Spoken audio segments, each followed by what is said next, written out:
அவன் தவறான வழியில பாவ வழியில போனதுனாலே அந்த மனிதனுடைய பாவத்தை நீக்கி யார் அது ரட்சிக்க வந்தவன் தான் இயேசு கிறிஸ்து. ஒன்று தீமோத்தேயுல 1ஆம் அதிகாரம் 15வது வசனத்தை வாசிக்கின்ற பொழுது 1 தீமோத்தேயு 1ஆம் அதிகாரம் 15வது வசனத்தை வாசிக்கின்ற பொழுது பாவிகளை ரட்சிக்க வாசிங்க 1:15 1 தீமோத்தேயு 1:15 பாவிகளை ரட்சிக்க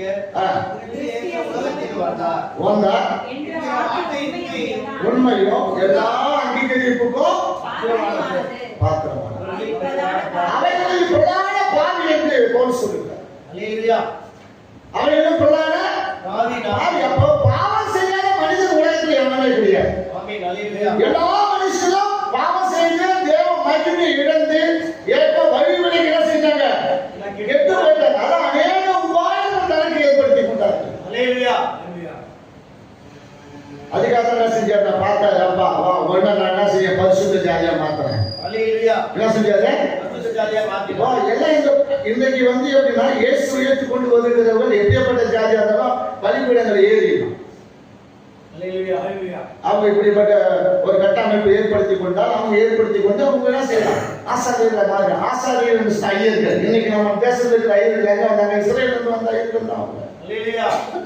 சொல்லுவாங்க அவங்க என்ன செய்வாங்கன்னா அவங்களுக்குள்ளே பல பிரிவுகள் இருக்குது. ஐயர்களுக்குள்ளே பல பிரிவுகள் இருக்குது. அவங்க என்ன செய்வாங்க நெத்தியில என்ன செய்யணும் சத்திரியன்னு சொல்லுவாங்க. யாரு அவங்களுக்குள்ளே சத்திரியம் வருவாங்க. நம்ம எங்க சொல்றாங்க சத்திரியன் சத்திரியன் சொல்லிக்கிறாங்க, அந்த சத்திரியன் இல்லை, அவர்களுக்குள்ளேயே சத்திரியர்கள், அவர்களுக்குள்ளே வைணவர்கள். யாரு அவங்களுக்குள்ளே சூத்திரர்கள்.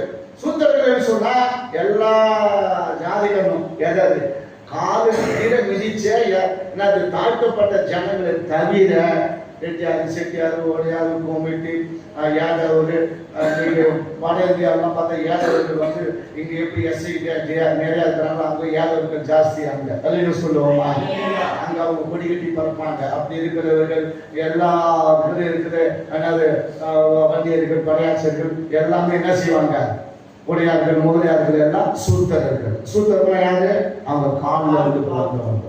இதை கட்டமைப்பு மனு தர்மம் ஒண்ணு இருக்கு, வனாசிரமம் ஒண்ணு இருக்கு. அது சொல்லுவோமா, வனாசிரமம் என்ன சொல்லுகிறது, மனு தர்மம் என்ன சொல்லுகிறது. வனாசிரமம் என்ன செய்யுதுன்னா வண்ணங்களை உண்டாக்குறது. மனு தர்மம் யாரும் படிக்கவே கூடாது. அவர்கள் மட்டும்தான் என்ன செய்யணும்,